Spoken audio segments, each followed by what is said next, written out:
going to talk a little bit about peace, and I'm MarBeth Dunn with the World Miracle Peace Experiment.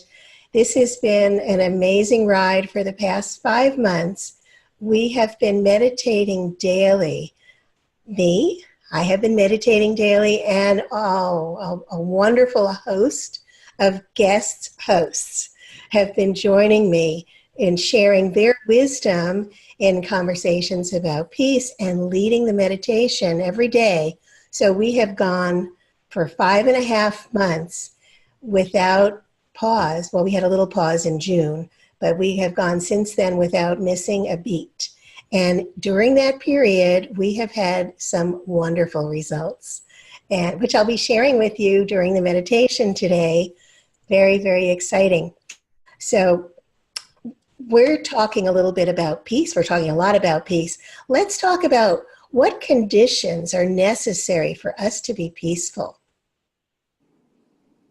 I think that the condition is within us. If we think about what we could say universal law, and you realize that we're everything that's being outpictured in the world is a reflection of our inner state. And in this case, in this amazing peace experiment that you did, that you are continuing to do, MarBeth, in other ways, it continues. But when you think about collectively, if we were actually able to hold the state of peace within ourselves, that other behaviors might become manifest. And, I always think about, like, every year, I wrote about this, we send, millions and probably billions of holiday cards, peace on earth, and everyone wants peace. And then you think, well, why don't we have peace, And it has to do with, when you say what condition, with our own mastery of our own state. And what you were saying earlier about fear, that when you think about, well, everyone wants peace, but there's somewhere in our collective consciousness that we're afraid that it cannot happen or that it won't happen. And so I think the condition really is, as many spiritual leaders and masters, and probably all of us know, that we start with ourselves, and we don't let those, we are going to have fear, we are going to have doubt, we are going to have insecurity about it, we are going to look in the circumstances of the world and really doubt it. And then we have to realize that the power of our own intent collectively is the more powerful force. As we've shown in this experiment. I think the condition is true that we have, I think we also have an inner yearning for it. Like, a condition is to desire it, and that we have this space in us that is our true state of being. Peace, love, joy, and freedom is the essence of who we are. And so when we're not there, and we don't know we're not there, and we don't know it because we're conditioned to experience all kinds of other things and call that home, call that right, call that true, even call that authentic, rather than the truth of the beingness of our essential nature as integrated spiritual human persons, then we start to think what is not real, and we go for something else. And so there's a yearning inside, and then we go outside and try to create all these things, but we're creating from a space of the false self, the not truth. And so what we create has to be in that energy as well. So we want something that we already are. There are essential conditions, in my opinion, to create peace. And one of them is a sense of calm. Another one is a sense of security. But bottom line, when it comes down to the individual, we have to have a sense of fully unconditional self-acceptance. We have to have a sense of fully unconditional self-worth. And I think we have to have a sense of competence that we are able to meet the challenges of life head on. and so that we can engage our attention and we can engage our awareness and see what is true instead of the distortions that come up through conditioning and other things like that. The frenetic activity, the distractions that we have because of our conditioning, and the threatening experiences that we employ to help us defend ourselves through what we believe is not healthy for us or not good for us or harmful to us or whatever the case may be. So there's a situation here. I'm sorry, there's somebody coming into this room. There's a situation here that, if we get into a place of security or feeling good about ourselves, then we can extend that to feeling good about our outer circumstances, which then multiplies and ripples out in a positive way. I think those are major conditions for peace. Ari? Yeah, the bigger thing also, and maybe we'll learn it, hopefully our species will learn it, there is no other. We That's always right. look at all the violence, all the conflict in the world, we think there's an other, whether it's Black, Jewish, refugee, whatever. And I think when we can really unify as a species, I think John Lennon had it right well over 50 years ago. We can have peace if we want it, and it's wanting it. And relaxation. yes, and everyone together collectively on this, what's left of this paradise of Earth. And it is attainable, but we have to want it and to look inside beyond our fear to get there. Yeah, I just did an exercise with the kids yesterday that was called Just Like Me. And I think that the condition that we need for peace on earth, and what I'm really very passionate about, is that we need to help every child, and no matter how old or young they are, the child inside of us, to realize that it's safe to believe in kindness. It's safe to believe in peace. It's safe to believe in your magnificent self. It's safe to believe in your true self. And I think that if we're teaching that, and I'm not saying it in a religious sense, when we go into the schools now, what we're doing is we're finding ways that we can really help them to see, you're just like me. What we did yesterday was a beautiful experience with second and third graders, where we took the children that don't really hang out with each other all the time, and we put them together as partners. And we said, we want you to understand that there's things that you see different in each other, but there's also things that are just alike.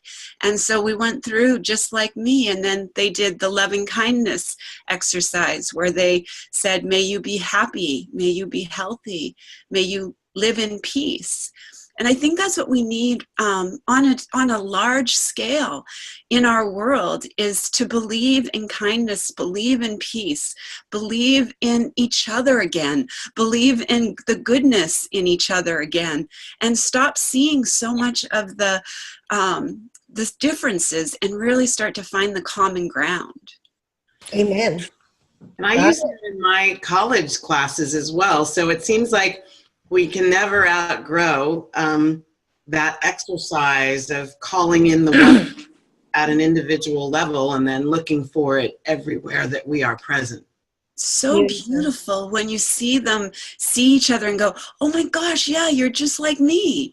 It's so beautiful when that goes off in their head and you can see it. It's like the wheels are starting to turn. And then I'm thinking it to myself too. I'm going, wow, wouldn't this be great to do with adults? Yeah.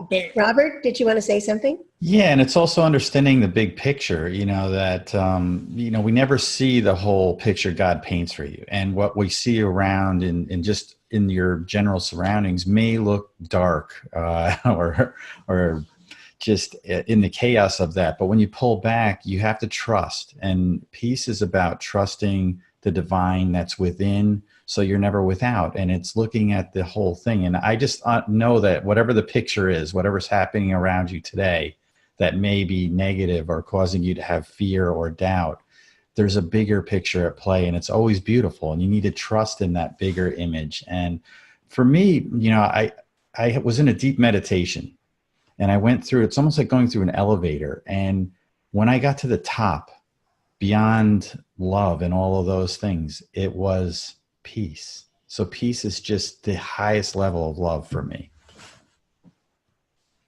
Beautiful. What do you think, GP?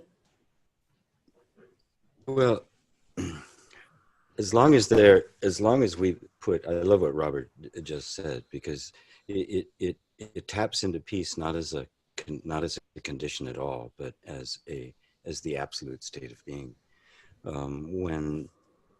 When all circumstance and conditions have dissolved, what's left? Well, that's peace, and that can't go away.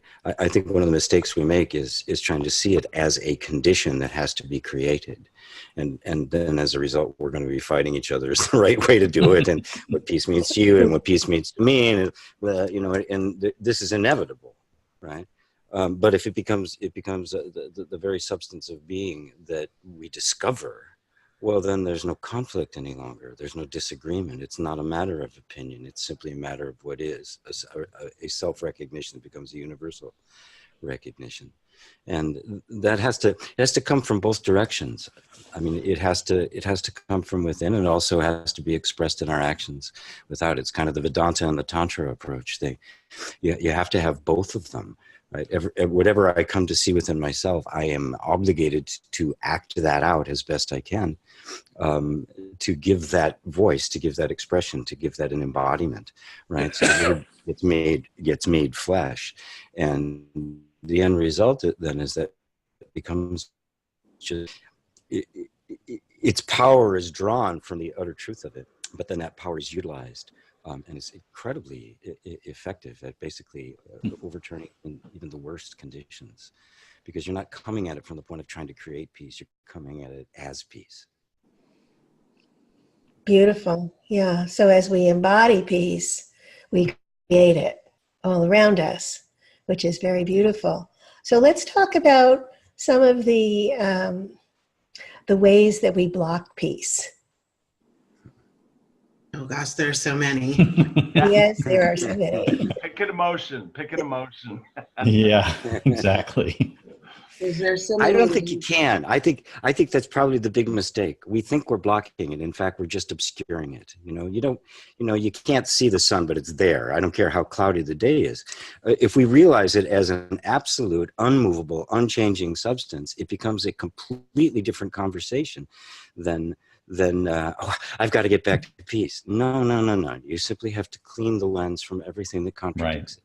It's a very different way of approaching Absolutely. life. Yeah. So Yeah. how do we One is remove conditioned, all the other of is the unconditioned. clouds? Yes, But go ahead, Valerie. I do believe that when I think of how am I blocking it, I'm blocking my access to it. I'm blocking my experience of it. So I agree 100% with you, GP. It's always there for me to tap back in and turn back on.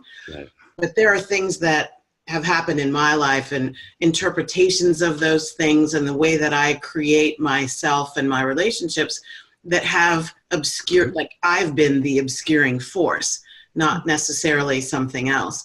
And so for me, this whole idea of like, what ways am I blocking it? In a lot of ways, those are conscious decisions. So I have and with my clients and students have consciously turned away from the center of the truth of who I am. This place, this immutable place that is the state of being that I walk in always already am that.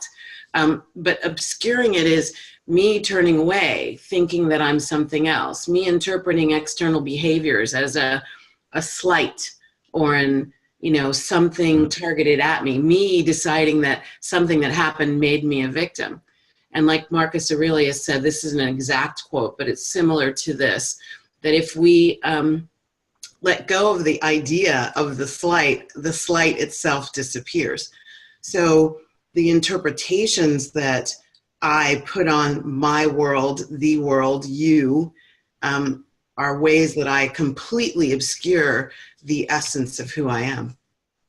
I have a little variation on that theme, Valerie. I like what everyone's saying, that when you talk about obscuring, or I would call it losing your connection, going back to what you were saying, GP, about it's really, we know that that is our natural state. So it's a question of whether it's present for you, whether you're connecting. And I think when we talk about what obscures it, it's when we're not in a consciously awakened state, because only in the consciously awakened state are we actually at choice. So when we're reacting, or what I call least action pathways, the least creative action, the least conscious action, that automaticity that we've been conditioned by, I have my own theory on that, but it's when we are in those,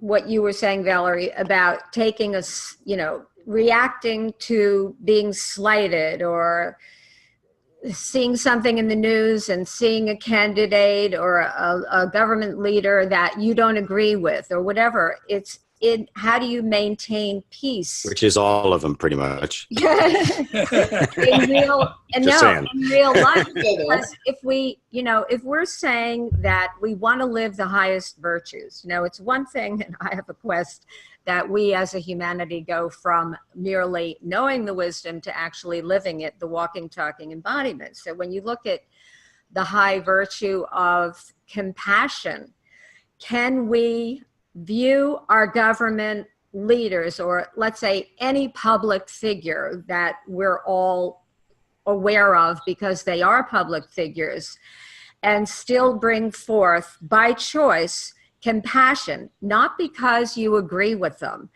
but because you can be in that all encompassing, all that is, we talk about, as Gary was saying,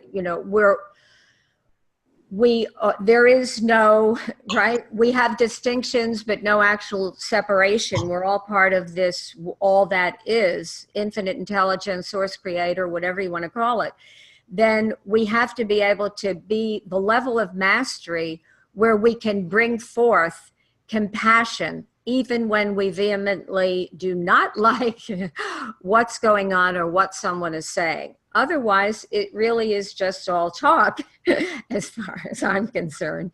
And I know that we can do that. I know that we're in a time now in the evolution of our own consciousness, collectively and individually, where it's time for us to actually make that leap, where we're living the wisdom. Beautiful. Harrison, what would you say? I would say that many of us in the scope of our daily lives perceive a lot of negative things around us, and we sometimes decide to identify with frenetic energy. We identify with the anger, with the pain, with the difficulties, the struggle of life, and all those things. And when we do that, we actually lose ourselves, because whatever we identify with, we become that part of. So when we are, involved in the daily news on a continuous basis, when we are involved in, people, disagreeing with each other vehemently in strong ways, and expressing strong emotions, as I believe GP was saying, or Gary was saying, when we get involved in the identification of one side or another, we're not choosing love, we're not choosing peace. We are choosing, to be non-peaceful. So, and in that state, basically, we lose our awareness. We lose a bunch of our awareness, or at least a percentage of it. We are distracted. We experience, scattered attention, which is the opposite of having any kind of peace. And we lose our self sense. And I think that we see distortions of what actually goes on instead of what really is. And we don't get into the place of appreciation, which is I think one of the fundamental tenets of peace, is to appreciate what goes on in our lives and what goes on around us. And the more we're able to do that, the more we settle into relaxation, which means we feel secure. And in the relaxation, then I think peace becomes a natural place, as long as we don't, disturb that relaxation by outside ideas or identifying with things that are not of that nature. Good. Does that help? Yeah, absolutely. So where do you think judgment comes in terms of peace? The end of judgment is the beginning of peace and love. There is no, and I don't even have the slightest doubt about that. The first thing is to end judgment as much and as quickly as possible. And one of the ways that I help my students do that is that I give them a strategy whenever they're irritated, and I tell them to say inside of their heads, "This doesn't affect me, I'm okay." And that works pretty well for most of my people. I say, I don't have to have an opinion about this.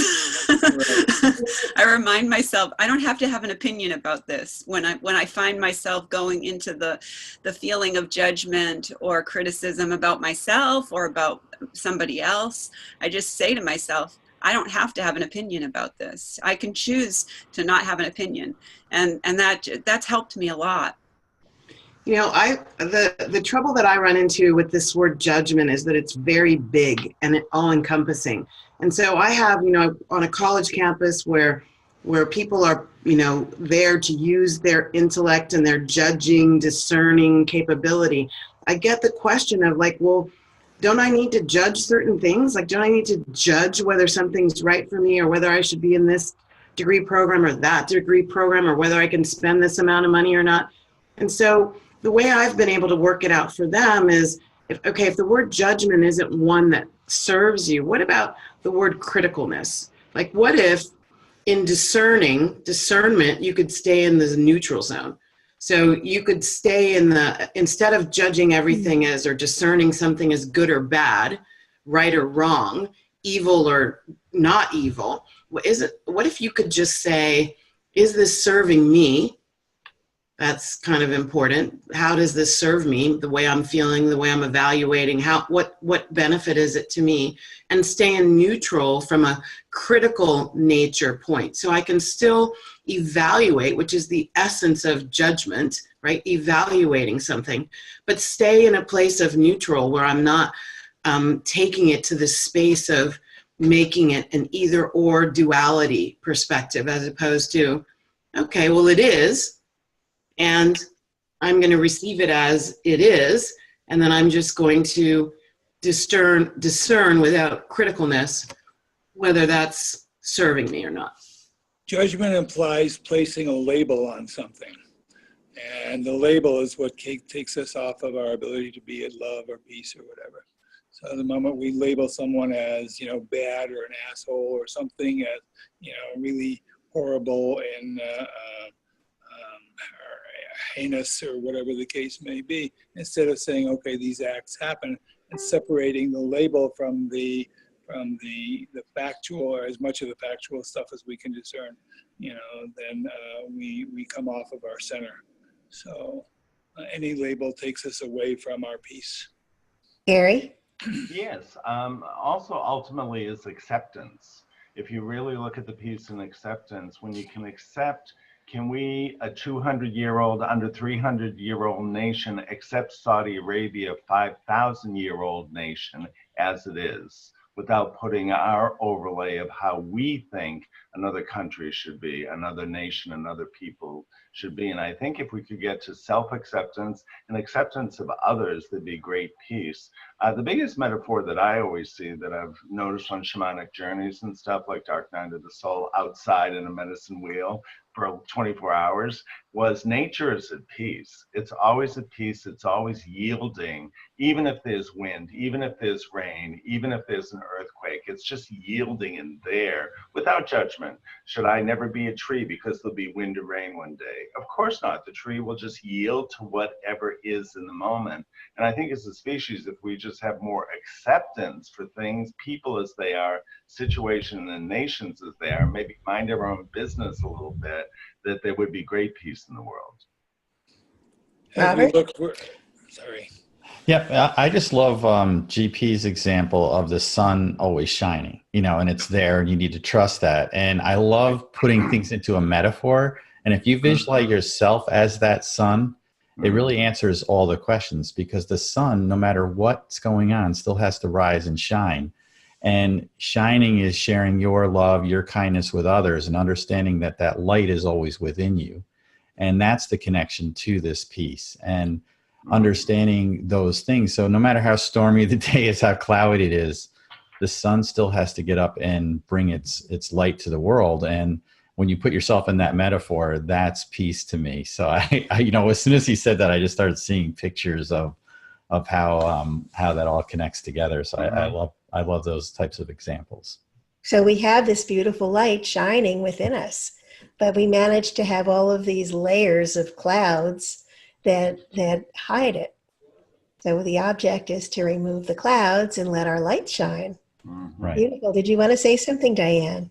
I wanted to go back to what I think, Valerie, you're making a very important distinction. And so I just wanted to go over that again and about that word judgment and how we use it. And important to make the distinction between what you were saying about a judgment being an evaluation or an assessment for the purpose of enhancing life, or a judgment in another use of that word, which is more what you were saying, Harrison, about the labeling, the criticizing, the making yourself more than and what something else less than. And I think if we can keep that in mind, and then we look at what you're saying about the acceptance. And when you were talking about that, well, can we accept that there are other nations who want to stay in the 7th century mentality or whatever? There's a judgment. But that's the other thing is that I always notice is that when I have judgments, let me personalize this for a minute, that I don't take my judgment seriously, just like I did just now. I have judgments, but I'm not attached to my judgments. They just come in. And when I say, Karen, you had your way of clearing yourself, my way is make a distinction between a thought that visits and one that you're actually initiating consciously. So if I have, we're going to, for whatever conditioning, we have judgments, but we don't have to identify with that judgment. But going back to with Gary, what you were saying about, could we just accept? Could we just not accept like we want to take it on as our way? But I thought if that were more prevalent, if we can just be with whatever someone is choosing, that actually opens the possibility of being able to communicate with people in such a way that you can distinguish something maybe of another nature, educating. When we talk about you see these, documentaries and things on the Middle East, let's get to that, where, and I'm sure that you've seen it too, where the kids are indoctrinated the Arab kids are indoctrinated into hating the Jews. Like they grow up with it. It's like your job is to hate Jews. Mm-hmm. And so when we can be more accepting, then people, all of us, we're human, we know it, we're more open to hearing other points of view because my view isn't being denigrated. And that's why I think that is a very important distinction that Valerie is making. Yeah, all that is incredible. And when we come to the place of not being better or worse, just allowing things to be different as they are, then I think the peace ensues from that space. And I think also there's a distinction in judgment that we criticize ourselves. So we compare ourselves to other people. So that is a form of judgment where we will put ourselves down and think that somebody is better. Or worse than we are. So that little scale is consistently moving in our mind. Are they better than me or am I better than them? And that's something to be very aware of. When we're aware of it, then we can shift that. Harrison? Yeah, comparison is a negative to peace. Yeah. So let's talk a little bit about perception. Where does perception come in terms of peace?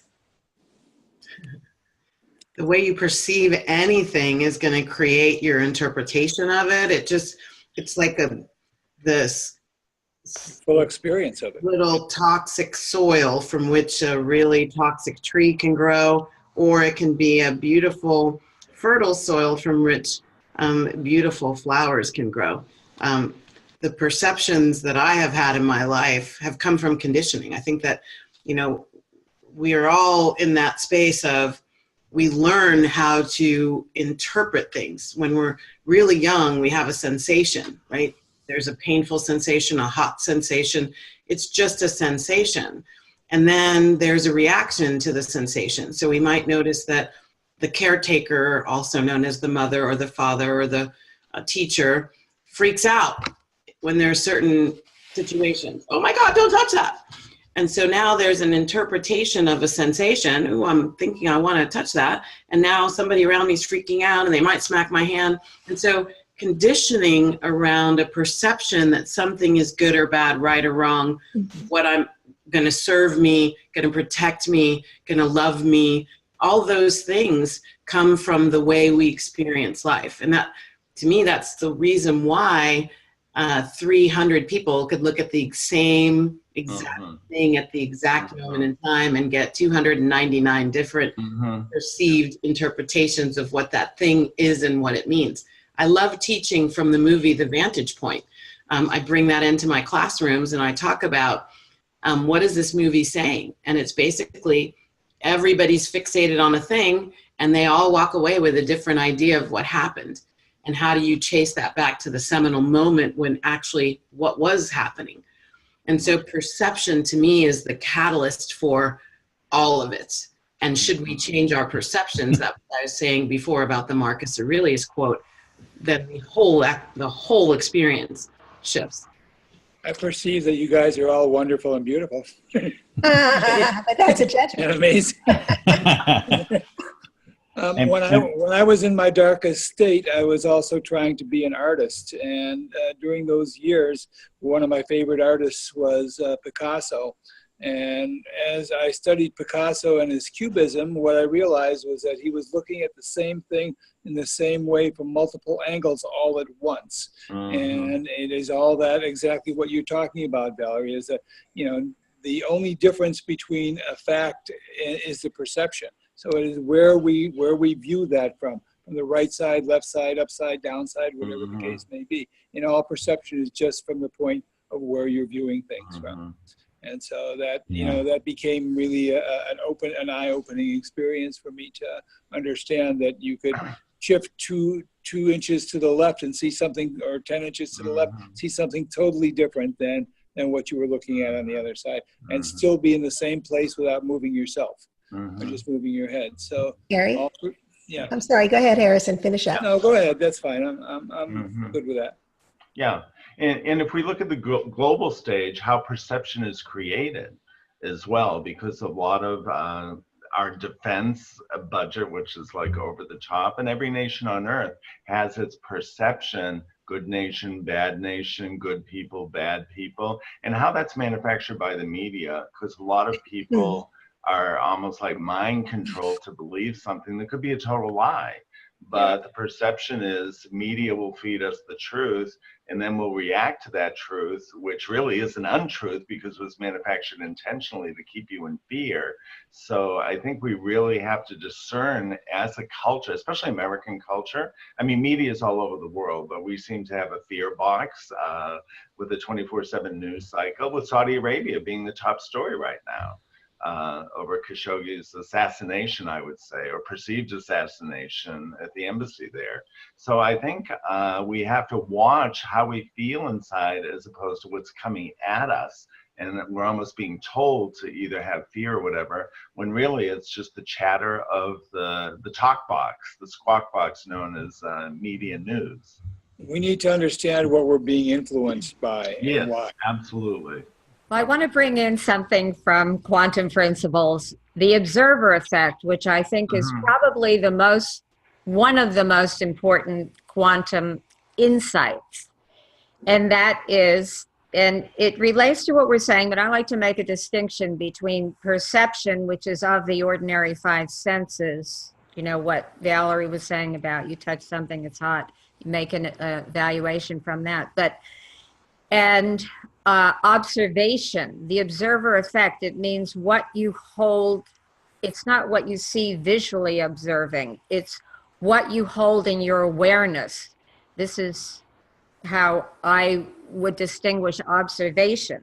So the observer effect, the discovery that we're not, if you look only in the physical domain, we look separate, we look different, we look separate from the earth, from each other, from the objects on this table. And that we know that that is not the, right, that's fundamentally not true, as I say, distinction, but no actual separation. So then what does that mean in terms of the observer effect? Is that what I hold in my awareness is literally giving me my experience of life. And it comes from, you know, the experiment that the instrument that was being used to view a particle of energy actually had an effect. And this comes back to the experiment, this peace experiment. Why does it work? Is it a miracle? Well, you know, everything in life is a miracle, but there is a scientific now verification for it, is that as human observers, we've been graced with being the focal point of where we focus our attention and awareness literally brings that reality into effect. So it's 100%. so it's like I say in quantum think, observer created, we're living in an observer created reality. What you bring is what you get. And that's where you can go and make the choice. And you're saying, well, what am I, you know, what judgment am I bringing to this situation? And I think, you know, to go to the media, it's obvious that there are a lot of cultural least action pathways, the way the energy goes, because it's been that route before. And it is that, I call it the what went wrong is wrong or will go wrong. So what effect, right? That's the least action pathway of the media. And that, you know, broadcasting executives seems to think that sells. So how do we make that shift? Is bringing something in to make, how do we make something else exciting? How do we make peace exciting? And it really is what we bring is what we get. And when we can be in that awakened state to be a choice, then this is what the observer effect is all about. Or as my friend and mentor, Fred Alan Wolf says, there ain't no out there, out there. It's all what we hold in our awareness. Oh, in here, there's no out there. Yeah, Yeah, and perception, that's an evolved state. Go ahead. Sorry. Perception is, as you said, Harrison, it's really tied to your perspective, and it's how you're looking at the situation and to bring peace to yourself. And it's looking for the silver lining. It's how you can pull yourself back and see the positive in something you may not see at the moment that it's happening, and to circle back to how, you know, perception brings peace, changing the perspective of it. And an example is my mother was diagnosed with cancer. And, you know, this is a woman that her entire life, she lived with a smile on her face, and cancer took her smile. And then shortly after that, she was diagnosed with dementia, early stages of that. And my sister then lost her peace in the moment, because she said she's going to forget who we are and we're going to lose her. And we're going to lose her to cancer. Now we're going to lose her in the last time that we have with her. Well, when you pull back to the perspective of it, what my mother lost was her short-term memory. And guess what was in that memory? Cancer. She lived the last 2 years of her life with a smile on her face, and she lived beyond the expectations of what the doctors said. And any of the nasty things that were supposed to come with this particular vicious form of cancer, as tumors and sores all over her body, never happened. Wow. They said it was a miracle. I call it perspective. Right. That is such a validation of the science of mind and the power of mind. That's beautiful, Robert. I like to think. I would say the perception One of the things I would say about perception is if we can just use our perception as a tool to remember the truth that we are divine beings having this beautiful human experience, and we get to choose in every moment whether we're living a distracted or a divine life. Those are the two choices, basically, and we get to decide in every moment with our perception to use perception as a tool to really allow that perception to be, I am a divine being having this human experience, and I am not going to compare myself to anyone else because my human experience isn't anywhere near what anyone else's human experience is. And, you know, coming back to what we talked about with that feeling of, do I know who I am? You know, we come here having this divine experience, being a divine being, having this experience and this illusion of separateness. But we get so wrapped up and so caught up in the illusion of the separateness that we've forgotten who we are. And at times, I think we have to go to the extreme of who we are not to remember who we truly are. And that's all part of the perception. It's all part of the human experience. It's all part of the experiment that we chose to come here to experience. I was going to say also that we can, I like to just kind of let spirit guide me. Yes. So if I'm feeling a particular perception, I'm not sure if it's accurate or not. I just say, you know, what's true here? I just step back and let spirit just let me know what's the real thing, what's really happening. And that totally works for me. So Eckhart Tolle would say it, MarBeth, is that so? Is this so that we get curious about it? Sure.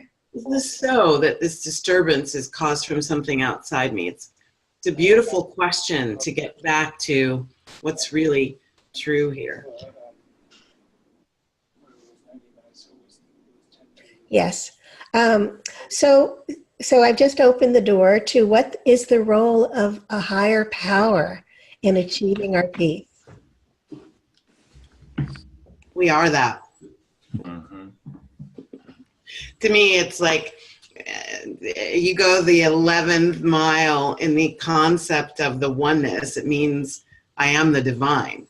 Like I can't have a divinity that's omnipresent, omniscient, omnipotent, and not be a part of that.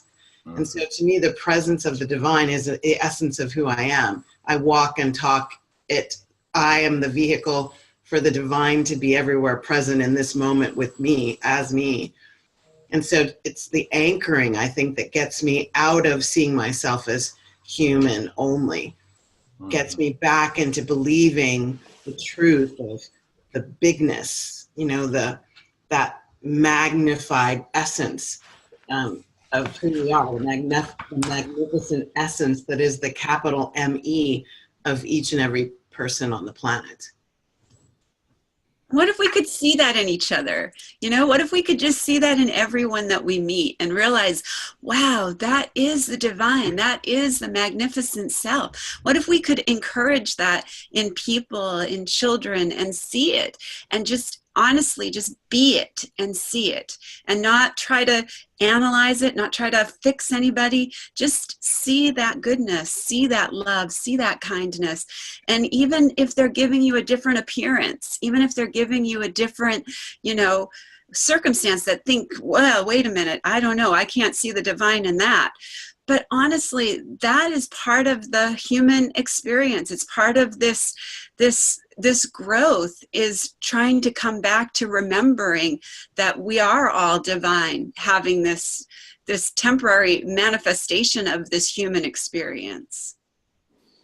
That is the namaste, but you know, it's so great that you just said that because, right? See, because one of the great teachers of my life had that, who is a meditation master of Siddha Yoga. He's left the body, but he had at his ashrams like a big archway, and with the words, see God in each other. So every time you drove in there, and they made little cards. That's why I had to tell you this. Like, I have one hanging in my kitchen, actually. See God in each other, like a spiritual practice, just to hold that. And I love it. I love that you just voiced that the way that you did. Thank you. There's a beautiful Sufi saying. It says, wherever the eye lands, it sees the face of God. And we kind of got to wrap the whole thing up back into perception again, because a higher self, source energy, a higher power are all just perceptions of the self. They're perceptions of ourselves, the divine parts of ourselves that we have disowned because of our identification with being a separate self.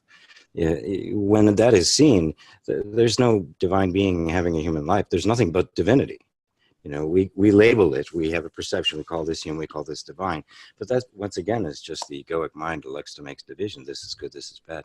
Those are all just temporary perceptions. The Buddha's teaching on it to me is like the absolute best, where it's the perfect. That was a judgment.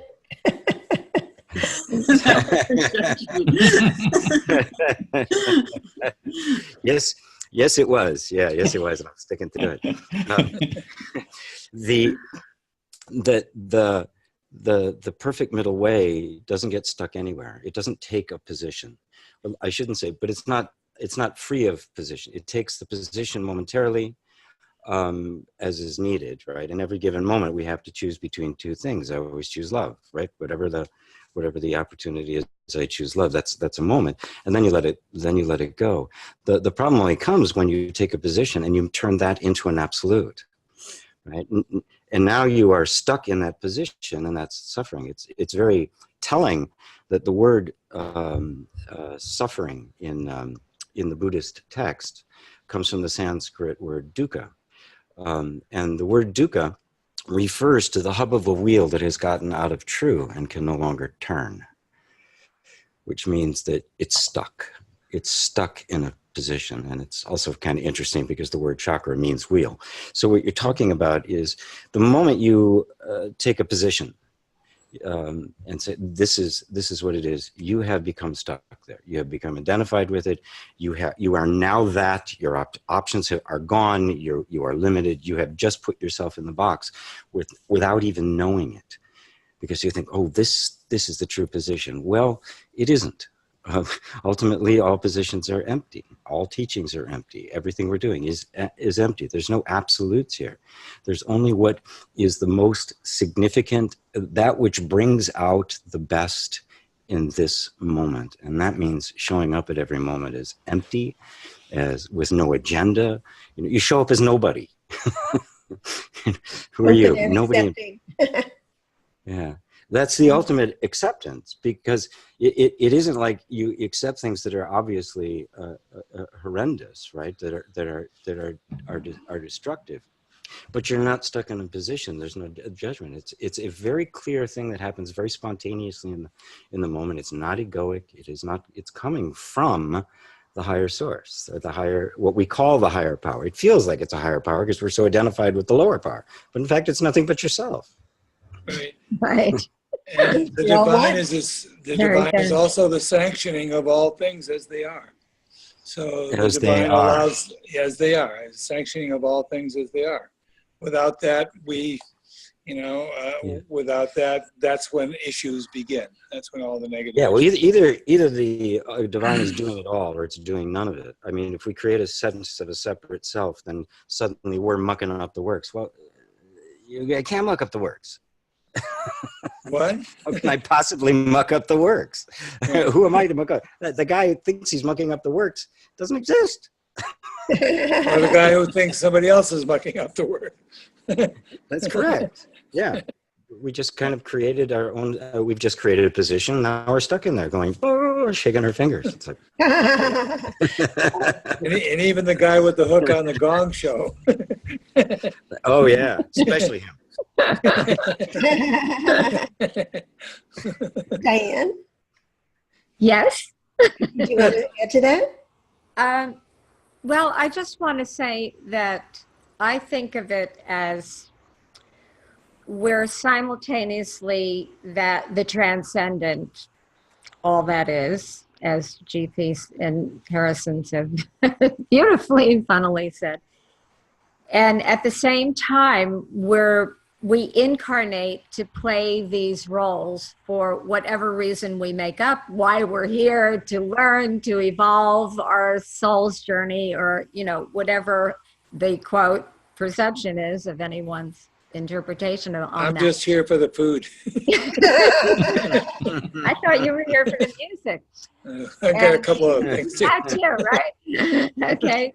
But I think that the mastery is in recognizing, when we talk about the watcher from a yogic perspective, and being able to watch the self, the immanent self, the roles we play in life, you're MarBeth Dunn, I'm Diane Collins, and all the rest of it that goes with it, that we can live in those states. We do live in those states simultaneously. And when you can be established in the state of transcendence, that you're able to watch the self, that you actually you don't detach, but you actually can be even more richly participating in life, because you're living in the understanding that you're both simultaneously, right? The divine manifesting as each one of us, right? Oh, hi. And I have to remember this. Now, here's the thing. We can all talk in a lofty way. I like to always bring it back to quote every day. I was in reality, but as GP says, there's no absolute. That, with my husband, Alan, that I have to remember that, right? Okay, this is Al, whatever he's saying, he's coaching me. I'll call it I'm taking it as criticism. He's taking it as, he's giving me his wisdom. And I have to look at it in that moment and realize, see God in each other. This is Alan in the form of God giving me this message. And so pay attention. So I think it's really the beauty of it is being able to live in both the transcendent and the immanent simultaneously and know that you're doing it. And in that way, you can truly be at choice. And don't judge yourself when you slip. Right. Just enjoy the mystery of the dance. It's fun. It's magical, and it's exciting to be human at this time, in this time space reality. It's a really exciting time for all of us. And how are we showing up, and how are we doing the dance is what I'm really excited about, because let's just get beyond that limited belief of it's not safe to dance. Let's dance, let's sing, let's have fun with this. That's, to me, world peace, is when everyone comes together, sings and dances together in all different languages and all different beautiful, beautiful harmonies, because we are the universe, right? One verse song. We are all part of this beautiful harmony. And if we can just remember that and live it and just play in it, let's play in that field, right? Just live that field. I'm excited for it, especially to be with all of you. It's so beautiful, because it's such a beautiful confirmation for me that I have attracted you all into my sphere. So I'm so grateful, and MarBeth, for bringing all of us together here. What an incredible experience to be able to be in this circle of incredible wisdom and love and divine essence. And playfulness. And playfulness. Right. Don't forget that. And I am feeling very much in alignment with what you're saying, Karen, and also understanding that I meet people every day who don't know that that's an option, don't know that's a choice for them. And so meeting them where they are, in their pain and their sadness and their fear and their terror, You know, you're talking to DACA students on a college campus who are afraid that their parents are going to be deported tomorrow, and things like that, that's the reality of their life. So when I start talking about what it means to be peaceful and that you are this, and where joy comes from, and like really getting into that space with them, my first calling of being the divine for them, as an instrument of the divine for them, is to meet them where they are. And it's a bridge too far for some of them to go right into the dance. I have to help them reconnect, as we were talking earlier. The word's not coming to me, but it's sort of like reintegrate the knowledge of the self as the powerful being that the self is, and to like that's the first step. The dance eventually comes. And I hold their hand over the bridge. I love that. Yes, but hold their hand, and then I'm also committed in the moment to receiving them as what they perceive themselves to be at that moment: shy, awkward, afraid, not smart enough, not good enough, not talented enough. Like, I'm willing to receive them in that space of their perception of self, and then walk with them as far as they would like to go on this journey to the dance. Yeah, I think that's where we bring in empathy and compassion, you know, where when we hold their hand and we are being empathetic, because I'm talking, I have been them. So, I mean, I know what they're experiencing. I was homeless. I lived out, you know, I've lived in the illusion of the feeling of that, you know, complete belief of not being safe in this world. And so it's really important, I think, that we bring that empathy to each other as we hold each other's hands, as we hold the space for them to see their own magnificence. And exactly what you're saying, Valerie, helping them where they are, so that you can help them to escort up and over onto the bridge, so that they start to be able to do the dance. Yeah, and Karen, I love the universe, one song, and I wrote these words the other day, so they must be for you for that, because it ties into it.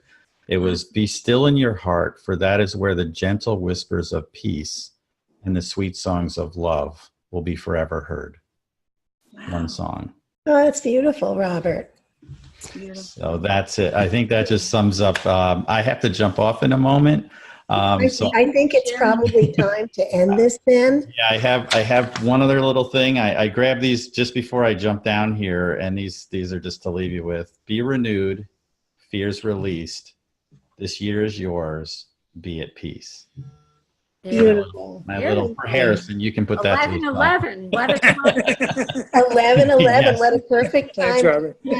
I want to thank each and every one of you for being part of the experiment, for sharing your wisdom so beautifully, and just for being who you are. I didn't introduce you in the beginning. Gary had to jump off already. Master Constellation Healer. Diane Collins, brilliant author of Do You Quantum Think?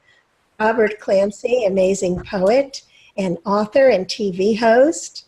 Valerie Shepard, author of Happy to Be Me, a beautiful professor teaching at university how to be happy. You know, what a beautiful thing. G.P. Walsh, our irreverent sage, amazing teacher. Harrison Klein, our transformationalist, brilliant as always. And Karen Palmer, the Queen of Kindness.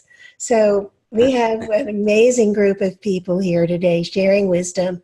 And I want to thank you all so much. MarBeth, I was really looking forward to hearing the results of the peace experiment. You were going to share results, and I think the whole world would like to hear that. Well, since we're not actually live, I can tell you that I can actually show you. Before you do, I wanted to add in MarBeth Dunn. I was going to do that. Master of energy management and of miracle creation. So we need to include you. You are the catalyst, you're the founder, you're the creator of this happening. And I wanted to make sure that you're in there too, as you're Thank you, introducing all sweetheart. of us. I love you, Diane. You're I so love sweet. you. I can't show you this because it'll take me a few minutes to get it up on the screen. However, significant percentage drop of the fatalities, I would say probably around 40% since we began the experiment. I mean, significant. Wow. So holding this intention, focusing it all together in a unified field has been so dramatic. So we have next steps. So More things are coming. in ancient cultures, the idea of God was never a noun. It was always a verb. And it is a complete flow of energy. And as this panel has come together to display that, I think that it's a beautiful thing for all of us to understand, and for all those who listen to understand that the flow is the divine, and that as we move into the flow of energy, the flow of perception, the flow of all things, that is what creates continual peace. Thank you, thank you, thank you, thank you, everybody. You I all. love you all. Namaste. Blessing.